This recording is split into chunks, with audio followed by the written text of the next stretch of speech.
On est en mars 2009. Je travaille au ministère des Finances à Bercy. Je suis une carrière d'officier. Je suis capitaine de gendarmerie, mais je travaille pour le ministère des Finances. Et cette date marque mon changement de vie parce qu'en mars 2009, mon père meurt. J'avais une relation très forte avec mon père.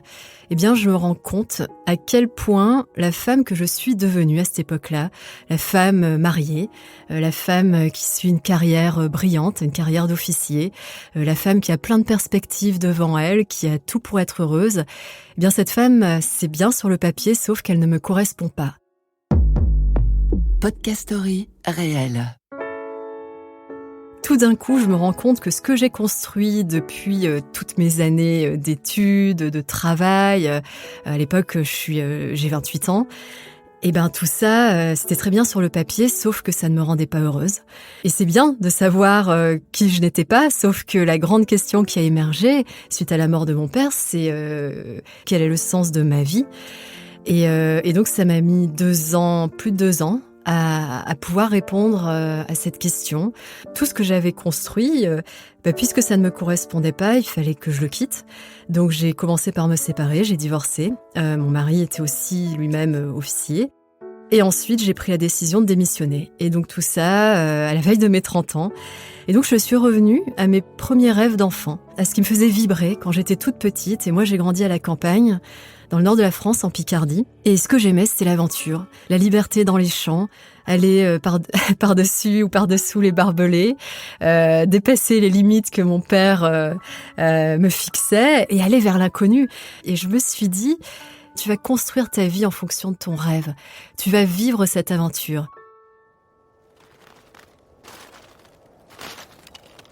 Été 2011, juste après avoir annoncé ma démission, je pars pour ma première grande aventure en Sibérie, vivre avec des nomades éleveurs de rennes et en Alaska que je traverse à vélo, le tout pour plusieurs mois. J'ai choisi l'extrême orient de la Sibérie, donc si on prend une carte, on est tout à droite de la Sibérie, dans une région qui s'appelle le Kamchatka. Il y a eu l'Alaska, donc j'avais vraiment ce goût pour le froid déjà, et vraiment cette volonté de me fondre, quelque part de m'oublier dans la nature pour mieux me retrouver. Et finalement, c'est ce qui s'est passé. Le fait de vivre en pleine nature m'a permis d'oublier les différentes étiquettes que je m'étais moi-même collées avec toute cette carrière que je menais et de me retrouver moi face à moi-même. Et donc j'ai poursuivi ensuite dans cette quête de grands espaces. Ensuite j'ai eu toute une période où je suis partie dans l'Himalaya. Donc là on est à 4000 mètres d'altitude, entouré de montagnes qui culminent à plus de 6000 mètres. Une vallée perdue qui n'est accessible qu'à pied, enfin du moins à l'époque. Pendant 1 an, je vais de monastère bouddhiste en monastère bouddhiste, de nonnerie bouddhiste. Donc les nonneries, c'est le pendant des monastères, mais où vivent uniquement des femmes. Et donc je m'initie au bouddhisme, je découvre la méditation. Moi qui étais très dans le mental, qui était j'ai une formation scientifique très cartésien, tout d'un coup, j'apprends, grâce à la méditation, qu'il existe un moyen d'observer ses pensées et en observant de pouvoir à un moment calmer son esprit et de toucher à quelque chose de beaucoup plus profond en soi, ce quelque chose qui m'a lui-même guidée dans mon changement de vie, que j'appelle ma voix intérieure, mon intuition. Je décide à un moment donné de m'intéresser aux spiritualités du Proche-Orient, et notamment en Israël, où je découvre la Kabbale, je traverse tout Israël à pied. C'est 1000 km de marche, 2 mois de marche. Dans le désert du Negev, 3 semaines de marche seule, un milieu aride, où le soleil brûle la peau, c'est un désert de pierre, de roche, donc très rugueux. Et j'ai vraiment cette sensation d'arrachement, une fois encore, de tout ce qui me composait, mais qui n'était pas moi. En fait, je me retrouve encore plus loin face à moi-même, encore plus profond en moi-même. C'est une quête spirituelle. Et j'ai envie de découvrir les différentes traditions spirituelles de notre monde. Et c'est ce qui m'amène à mon prochain voyage. Donc je reste au Moyen-Orient, en Turquie. Je découvre un chemin qui s'appelle le chemin des soufis, qui mène jusqu'à Konya, où est enterré Rumi, qui est le poète de l'amour, le poète soufi de l'amour. Et donc je trouve le symbole très beau et je décide de parcourir ce chemin à pied toujours. Donc là, c'est à peu près 800 km de marche. Ça se passe en août 2019, pour la première fois après 7 ans de voyage, je suis victime d'une grave agression sexuelle où je passe à côté de la mort. Il y a quelqu'un dans les montagnes, à l'aube, qui se jette sur moi, qui essaye de me violer et qui m'étrangle plusieurs fois. Par miracle, et j'insiste vraiment, c'est vraiment un miracle, je réussis à m'enfuir. J'ai été rapatriée en France, sauf que là, plus rien n'était pareil. Déjà, je me retrouve scotchée à mon canapé, je ne bouge plus, je ne sors plus.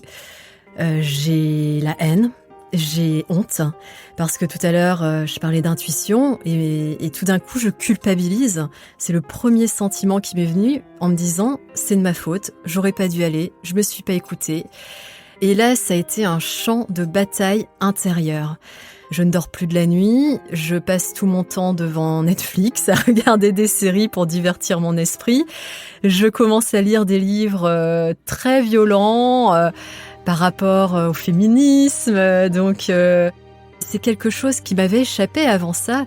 À quel point être une femme qui voyage seule, c'est quelque chose, je dirais même, de l'ordre de l'activisme, de se dire « je suis une femme qui me revendique libre ». Et j'assume ma liberté, j'assume mon indépendance, mais je m'étais pas rendu compte de l'écho que ça pouvait avoir par rapport à certaines personnes et de la haine que ça pouvait provoquer parce que lors de mon agression, j'ai été face à la haine de quelqu'un qui a voulu m'anéantir. Et donc il y a tout ça qui arrive, donc ce qui m'a permis de m'en sortir déjà. La parole, donc j'ai eu un suivi thérapeutique qui a duré plusieurs mois, enfin plusieurs années, parce que c'est jamais terminé. Et la boxe, je vide toute ma colère, toute ma haine. Et je crois profondément que l'énergie appelle l'énergie, c'est-à-dire qu'à l'époque, je n'ai plus d'énergie, je ne crois plus en moi, je n'ai plus confiance en moi, j'ai la haine de l'autre, j'ai la haine des hommes. Mais comment ? Et je savais que ce n'était pas la bonne voie. Je vis avec un homme, j'ai mon compagnon qui me soutient depuis plusieurs années. Et je me dis, mais je peux pas haïr les hommes, c'est pas possible. Donc comment je me sors de ça ?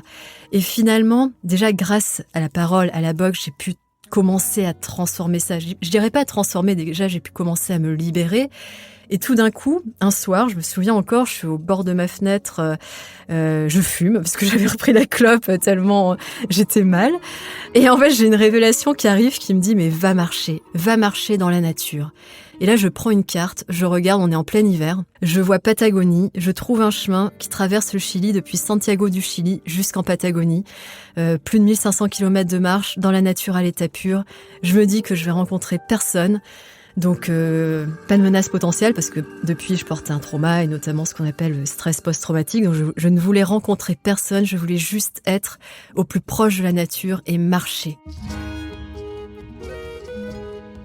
Ce chemin qui s'appelle le Greater Patagonian Trail, c'est juste des tracés satellites qu'on suit, c'est des chemins d'animaux, des chemins de chevaux, les arrieros, c'est l'équivalent des bergers chiliens. C'est des chemins même qui n'existent plus parce qu'ils ont été répertoriés sur la carte satellite, mais ils ont été recouverts par la nature, par la forêt, par les bambous. Et donc là, je m'engage dans un corps à corps avec la nature. Et c'est là, pour la première fois, que je mesure le pouvoir guérisseur de la marche et de la nature. La nature va me libérer. La nature va transformer toute cette colère, toute cette haine qui m'obscurcit. La nature et la marche vont me permettre enfin de pouvoir de nouveau fermer les yeux sans être prise dans mon combat intérieur et de retrouver le silence. Et ça a été extraordinaire de pouvoir enfin retrouver le silence. Et je dirais même pas des grands mots comme la sérénité parce que c'est trop grand. Même des fois, je me dis c'est trop grand en tant qu'humain pour toucher à ça, mais simplement la tranquillité. Se dire que je peux marcher sans penser à l'agression, sans avoir peur.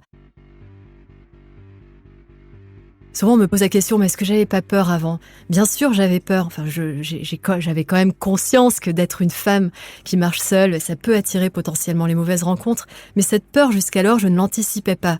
Des fois, j'ai fait des mauvaises rencontres. Je pourrais en citer en Sibérie avec les Russes qui ont trop forcé sur la vodka. Mais à chaque fois, j'arrivais toujours à me protéger, entre guillemets, à être suffisamment ferme dans mon non pour qu'on me laisse tranquille. Sauf que là, dans le cas d'une agression, on a beau dire non, l'autre n'en a absolument rien à faire. Tout ce qu'il veut, du moins ce que j'ai vécu, c'était m'anéantir, jusqu'à m'éradiquer. Ce qui a changé quand je suis revenue de Turquie, c'est que tout d'un coup, j'avais peur de l'autre. Et c'est une peur de l'ordre de la panique, donc c'est-à-dire qu'une peur incontrôlable. Donc autant avant, je n'anticipais pas cette peur, autant après mon agression, cette peur était omniprésente. Et grâce à cette marche au Chili, alors bien sûr, j'ai fait quelques rencontres, et notamment des hommes, parce que les bergers, ce sont des hommes. Ceux que je rencontrais dans les fermes, dans les villages paumés, dans les montagnes, c'était des hommes. Mais tous m'ont tendu la main, tous m'ont aidé, et tous m'ont permis de croire de nouveau en l'humain, en l'humanité. Et donc ce voyage, il a été clé dans ma réconciliation avec moi-même, et surtout, ce voyage m'a permis de continuer de voyager seule. Mon agresseur m'a volé beaucoup de choses, parce que bien sûr aujourd'hui, je ne suis plus la même qu'avant, mais je ne voulais pas lui laisser ma liberté de voyager en tant que femme seule et de continuer de le faire, quoi qu'il arrive et quoi qu'il arrivera. Je m'appelle Linda Bortoleto, je suis exploratrice, écrivaine, mais surtout je suis une grande amoureuse de la vie, grande amoureuse de l'humanité.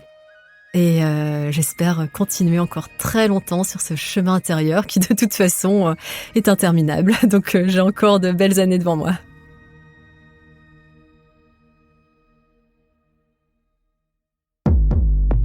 Podcast Story réel.